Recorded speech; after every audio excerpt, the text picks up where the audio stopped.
ባይ ባይ ደህናውን አትበለኝ፣ ባይ ባይ አትበለኝ፣ እፈራለሁ። ባይ ባይ አንተን አጥቼ እንዴት ልጄን አሳድጋለሁ እያለች እንግዲህ ሄርሜላ ማልቀሷን እንድትጀምር ነው። አብርሃም ወደ ልጁ፣ ወደ ሚስቱ፣ ወደ ልዕልቷ፣ ወደ ንግስቷ ተመልሰዋል ብለዋል። እኔ አይደለም ያልኩት ኤፍሬም እና ሩትዬ ናቸው ያሉት ማለት ነው። እና ወደ ልጁ ተመልሰዋል። ከልጁ ጋር በጣም ጥሩ ጊዜ እያሳለፈ ነው። እስከዛሬ ያላሳለፈውን ጊዜ እያሳለፈ ነው። ሻውር አብሮ እየወሰዱ ነው። ፈታ ዘና እያሉ ይገኛሉ ብለዋል። እንግዲህ እንደምታውቁት አብርሃም ከትላንት ወዲያ ነው ከትላንት ወዲያ ከልጁ ጋር የሩትዬ በፊት አብሮ ሲኖሩበት የነበረው ሻወር ቤት ውስጥ ሻወር እየወሰዱ እየወሰድን ነበረ።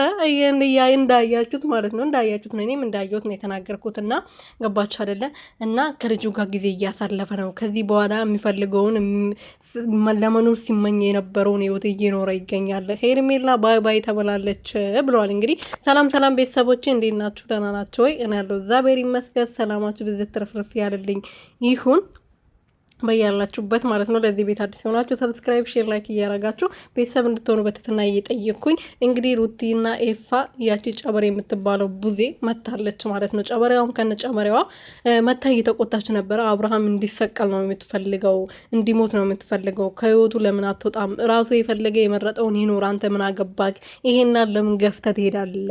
ብለዋለች ለኤፍሬም። ደግሞ ኤፍሬም ደግሞ እኔ እናንተ ያረጋችሁትን ነገር እያስካክልኩ ነው እንጂ ምንም ያጠፋው ነገር የለም። ወንድሜ ወደ ህይወቱ እንዲመለስ፣ ወደ ትዳሩ፣ ወደ ልጁ እንዲመለስ እያረኩት ነው። እናንተ የተሳሳታችሁትን እኔ እያስካከልኩ ነው ብሎ ተናግሯልና